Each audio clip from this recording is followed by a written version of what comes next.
Hey, what's up everybody? I'm SuperSonicJB. You know, AI's been taking over the world lately, and up to the point where it's kinda scary. I mean, the next thing you know, someone like Disney's gonna be using AI in their movies. Huh, would you look at that? One day AI will be so powerful that every single human being on Earth will be replaced by AI somehow. Take me for example. I could be sitting here talking about the game Hatsune Miku Project Diva Megamix, but then all of a sudden, I'll get replaced by an AI. Hello, I'm an AI of Hatsune Miku. SuperSonicJB is no more and has been replaced by me. Fortnite sucks ass. From now on, I will be the ruler of this YouTube channel, mwahaha. Wait, didn't SuperSonicJB use a joke like this before? Yoroshiku ne. Hatsune Miku, the girl so popular they made a Mr. Potato Head of her. Why wasn't this used in Toy Story 4? Hatsune Miku has been around since 2007 and has become a very popular fictional character, best known for her music. I mean, just look at all the people here attending a concert of hers.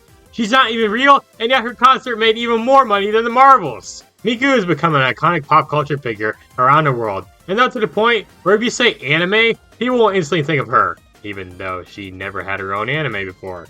But hey, at least she had some cameos in that one anime that I don't remember the name of, right?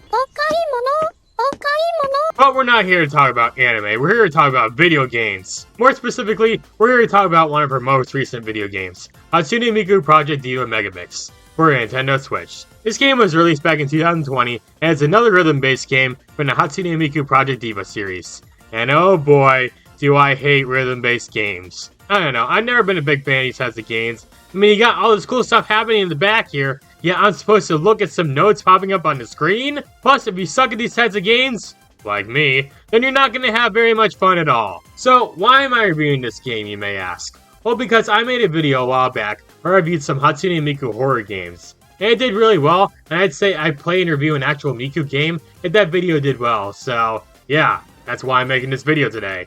So without further ado, let's check out Hatsune Miku Project Diva Megamix. Wait, this game's almost 40 bucks? Oh hell no! I ain't spending that kind of money on a game I'll suck at! Get out of here!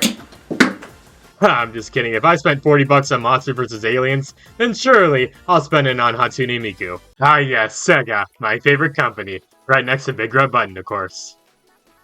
Oh yeah. So the game starts off by playing this nice little anime-looking intro with Miku singing a song called Catch the Wave. Unfortunately, there's no waves around here, so I just had to jump in my bathtub to make some. Honestly though, I do like this opening. It looks nice and the music is great. Though for some reason, there's no music playing on the first title screen. Which is a bit weird, not gonna lie. Guess I'll have to add my own. Oh! Awesome! Huh. Gosh! Awesome! Booyah! So here's the thing. There's not much else you can do in this game besides just play a song. In some of the other games in the Project Diva series, there were some other modes like a story mode, minigames mode, etc. But here in this game, you just got arcade mode and some character customization mode. And that's pretty much it. Which kinda sucks really. Anyway, so I went ahead and jumped into the arcade mode, and this is where the game teaches you how to play. Heck, we even get to see Miku with the leak here. Isn't she cute? The gameplay is pretty simple really. You just have to press the correct button at the right time in order to get a good score. Depending on your timing, you can get a cool, good, safe, bad, and miss per every note. You also use the trigger buttons and the control stick to perform some moves. Sometimes you'll have to press two buttons at the same time to perform a combo, and sometimes you're required to hold a button down for a little bit in order to increase your score. That's pretty much it for how to play the game, so let's talk about the game's songs. There's a lot, and I mean a lot of songs to choose from in this game. Some songs are more difficult than others, and you can see how difficult a song is by its star ranking. The higher the number here, the harder the song. You can also play a song on multiple difficulties, which I definitely appreciate because like I said, I suck at rhythm-based games. Bro, you're so bad at Guitar Hero. Heck yeah, man! You can also customize your gaming experience by adding game modifiers, changing the vocals, or just completely turning off fail mode, which is definitely a nice feature for me. Also, can I just say, this loading screen here is very inappropriate. I mean, she's got freaking Karen hair! Why is this on my loading screen? Oh, what's that? The pose she's doing is kinda sexy. Who cares, man? She's got freaking Karen hair! I want to speak to your manager! So, if you play with fail mode on, then all you have to do while playing a song is keep your life gauge from reaching 0. Your main goal is to reach this big line at the bottom bar in order to clear the song. If you mess up too much before reaching that line, then you'll fail at beating the song. Once you beat a song, you'll get a ranking, and it'll show how many notes you hit. Also, at one point during a song, you'll enter challenge time, and the difficulty increases here, with there being more notes to hit and you move way faster, but your life bar will not go down at all, which is nice. Some songs also have multiple singers, and some will only have one. Honestly, I prefer playing with one singer since it's usually easier, but having multiple singers does make it more interesting. I do also gotta admit, I love all the unique animations and art styles per song. None of these songs ever felt copy and pasted. They all felt unique and different from each other. It's just too bad I can't really admire the scenes occurring on screen, since I always gotta pay attention to what notes I have to hit next. Heck, Miku could be pole dancing in the background, and I'd still have to watch the buttons on the screen! Honestly, I don't have much more else to say about the gameplay here, so let's talk about the customization real quick. In this mode, you can customize any of the Vocaloids to wear all kinds of different outfits and accessories. I mean, Miku can become Sonic the Hedgehog here! How cool is that?!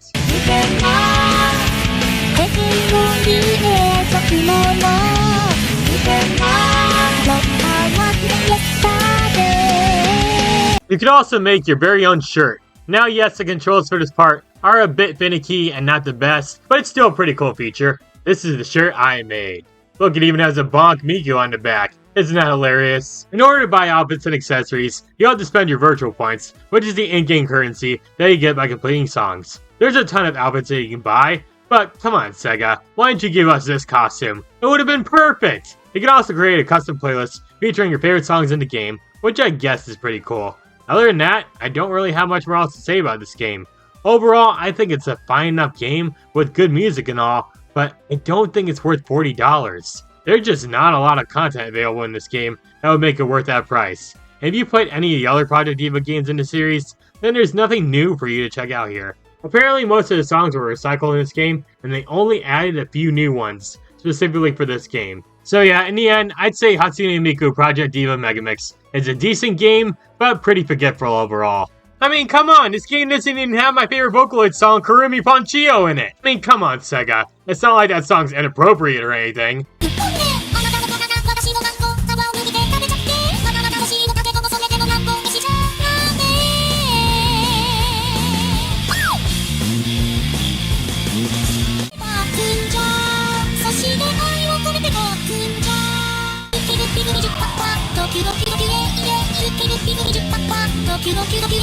So that was Hatsune Miku Project Diva Megamix. And yeah, like I said, it was an alright game, but nothing that great. So did the game help me get better rhythm games?